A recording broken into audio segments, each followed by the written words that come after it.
Red Land, Black Land, A Daily Life of Ancient Egypt by Barbara Mertz, an Egyptologist who earned a PhD in Egyptology from the University of Chicago in 1952. She wrote numerous books dating back from like the 1960s about ancient Egypt. But this book was published in like 1966. Now let me briefly explain the title Red Land and Black Land. Red Land refers to the desert region of the Nile River Valley, located on both the eastern and western sides of the Nile. This comes from the reddish-looking desert sands and rocks found in those areas. The Black Land refers to Kemet, the name the ancient Egyptians used for their homeland. This name wasn't based on the color of their skin, but rather on the rich, dark soil left behind by the Nile's annual floods.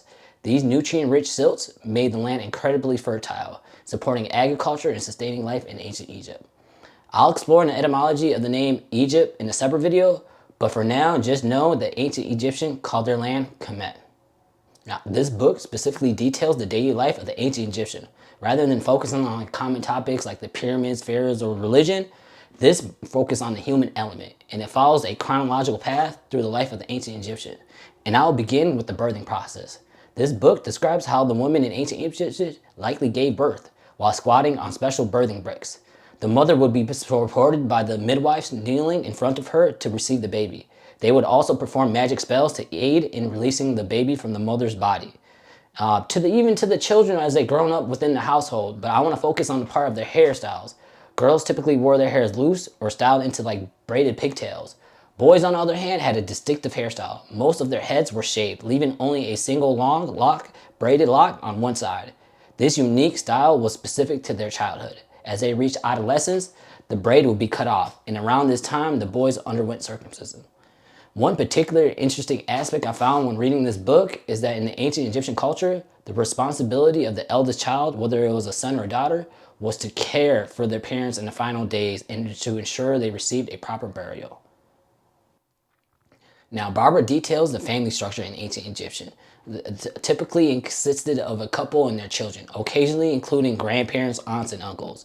Men were typically the primary providers. The main role was to secure the resources and ensure the family's well-being, often working as farmers, craftsmen, scribes, or in other trades. Women, on the other hand, were primarily responsible for managing the home, caring for the children, cooking and cleaning. Unlike many other civilizations at the time, Egyptian women enjoyed a notable degree of legal equality. They could own property, have business, trade, and she goes on to list many of the occupations and rights that they had. One section in this book talks about the household pets, most notably the cats. She explains that the cats were especially valuable to ancient Egyptians during the grain cultivation. Where there were granaries, there were rodents, and no man-made mousetrap could match the effectiveness of a cat. They were highly valued in Egypt. For those who may not know, cats were not only practical companions, but also deeply valued in ancient Egyptian culture. One of the most well-known Egyptian deities, Batset. The chapter also paints a vivid picture of the ancient Egyptian homes, showcasing the diversity of the modest dwellings of the workers to the palace of the kings, from the materials used of their floors and the ceilings, the types of furniture and the household equipment they utilized. She even writes about the ancient Egyptian diet. Now, this book, we get a lot of good understanding of what they ate. And our understanding of the ancient Egyptian diet is surprisingly extensive, thanks to the combination of tomb excavations, detailed paintings, and even food remnants left in burial sites. The author highlights that for the working classes, it was beans, lentils, and chickpeas were the primary source of protein, supplemented by a heavy intake of vegetables such as onions, lettuce, and garlic. Wealthier families, on the other hand, enjoyed a more varied diet that include beef, goose, and duck. But overall, bread, beer, and honey was their food staple.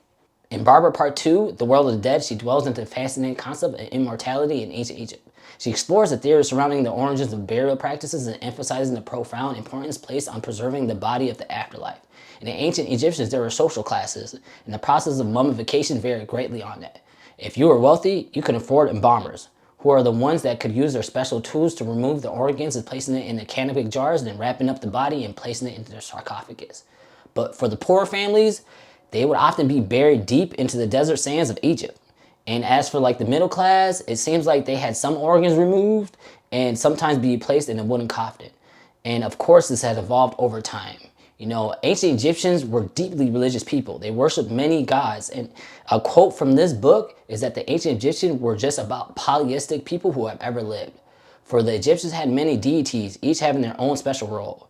They deeply respected and worshipped animals. Among them, Anubis, the jackal-headed dog, stands out as being particularly connected with the dead, serving as a guide of the souls through the underworld. And I'll explain the importance of Anubis in a separate video, but just know Anubis has been depicted in different cultures and forms, with Anubis predating them all. And one last thing before my final thoughts. A topic that I bring up a lot in my videos is the skin tone and physical characteristic of the ancient Egyptians from the books I read. And Barbara Mertz explores that in her section, The People in Art, by examining how the Egyptians portrayed themselves and also considering environmental influences. But this can be complex to interpret because color was often symbolic rather than literal. For instance, men were commonly shown with reddish brown skin, which may have symbolized their outdoor labor and sun exposure. Women, on the other hand, were typically depicted with lighter yellowish skin, reflecting more of a outdoor, or indoor, I should say, domestic lifestyle. While these artistic choices weren't exactly representation of their real skin tones, they were influenced by social roles and symbolism. Now, when considering environmental factors such as the intense sun and the desert climate, it's likely that the ancient Egyptian had various shades of brown, she writes. Now, my final thoughts. Mertz's writing style does have some humor to it, which makes the book more engaging.